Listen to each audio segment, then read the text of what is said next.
What is up, and welcome back to the garage, where today we'll be doing some more modifications on my Overland Subaru Forester.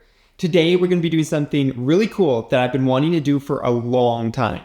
And well, this is going to allow us to expand our adventures and take on some really cool journeys. With that being said, today we'll be going ahead and finally installing a Starlink Mini on my Subaru Forester here in Canada, and especially BC, where we spent a lot of times going on some epic adventures. We find ourselves in locations with no communications for hundreds of kilometers around. So this Starlink is going to be a huge game changer for when we go on these adventures, giving us the opportunity and the flexibility to explore more. It's also going to let me stay connected with you guys on the trail. So make sure you're following along on my Instagram accounts, as well as the channel memberships.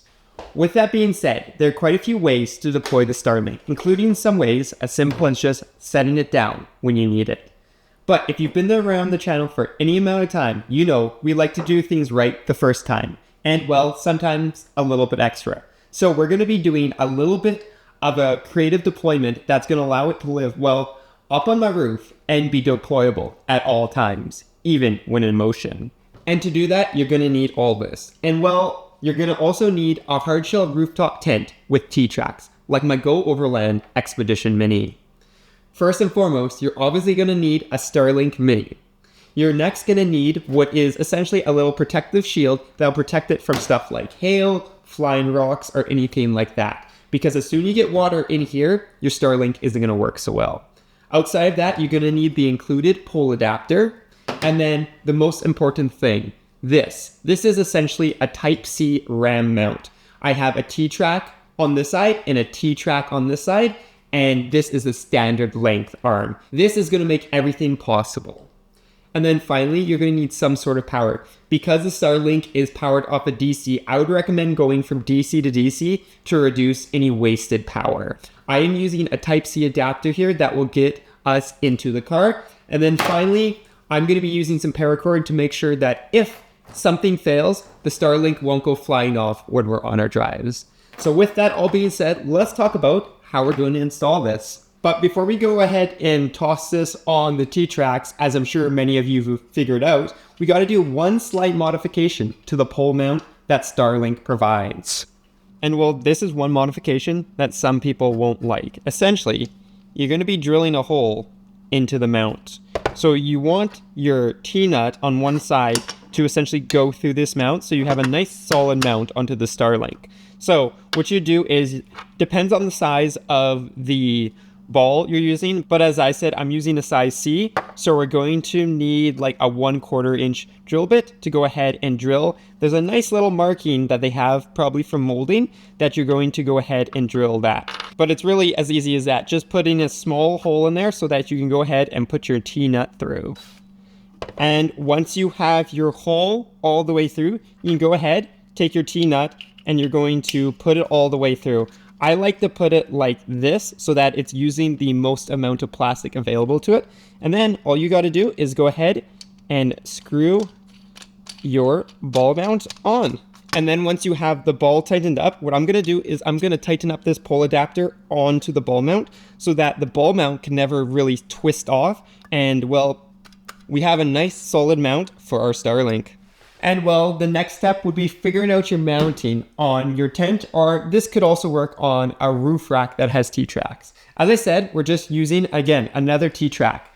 Here you got to be a little more creative about how you're thinking about mounting this, because even though you can remove and move these around a little bit, it's always good to try to line it up the first try. So I want my Starlink to kind of sit right here. We can use this crossbar as kind of a brace for it. So if we're taking some really rough terrain, it's not going to be bouncing all over. Although with the size C's, I don't think it would be, but just to add a little more safety. So all I'm going to do is take this ball mount here. We're going to slide it in. I'm going to say probably right about, let's try right there. And then it's got a nice little rubber pad, and you just go ahead and tighten it up. And once it's tight, you have your mount ready to go for your Starlink. But before we go ahead and start throwing everything together, we have one more thing to take care of. as I said, I have this little protective shield here that we're going to mount on the Starlink to protect it. So we're going to go ahead and just clip that on here.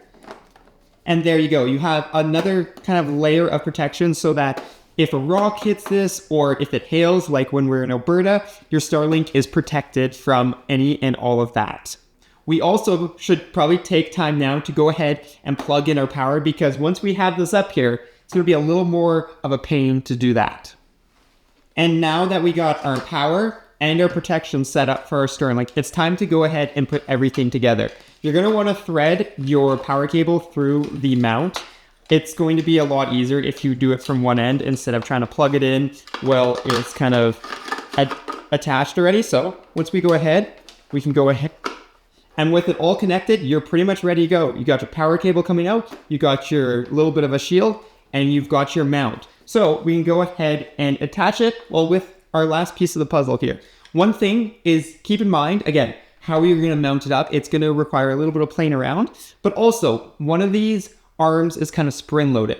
I'm going to put the spring loaded section towards the tent. That means that when I'm parking in the city and I don't need it, and I don't maybe want a Starlink sitting on my roof, I can go ahead and undo it, and it's going to let the Starlink stay connected on the mount, but detached from the car itself. This will make it a lot easier to kind of figure it out, and it will also make it a lot easier attaching it. But we should be able to go, theoretically, and just tighten it down. And then, I mean, if you wanted it just like that, you have it mounted up. But I'm going to go ahead and play around and kind of get it sorted, and then I'll show you what the final product looks like.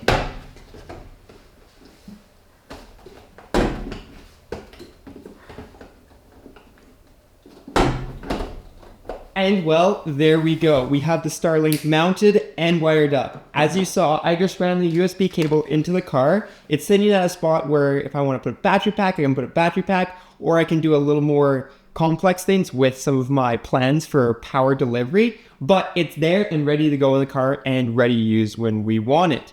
We can also see that during the time of mounting it, I ran into a couple different configurations. In the end, I decided to go ahead and choose one that kind of tucks it down below. I don't know how much of it is obstructed, so it's going to be a test on, well, our next venture. But we also have a couple spots that puts it above and lays it a little bit flatter if I want to get it out of the way of rocks and stuff. So there's tons of different options. And when we're in our next adventure, when we have that tent popped up, we can go ahead, loosen it off, and adjust it how we see fit, ensuring we have the best of both worlds. Being able to use it in motion as well as camping and adjust it as desired. One last thing is, as I said, you would need some paracord or something. This is essentially just to tie it down so that when you're driving, if it falls off, I'm just going to be taking some of this paracord and tying it onto the rack and tying it onto the screw onto the mount. I am going to eventually probably put a clip in there so I can clip it on easy enough, but I still want to dial my positions. But that is really the last thing. And well, with our safety tether up there, we're ready for our next adventure, this time with the Starlink. So make sure you're subscribed so you don't miss any of that. And let me know down below how you eventually ended up mounting your Starlink. And while you're down there, don't forget to go ahead and check out, well, Flat for Off-Road for all your adventure Subaru needs here in Canada, as well as the channel memberships to help support our epic adventures. And I will be seeing you guys on the next adventure.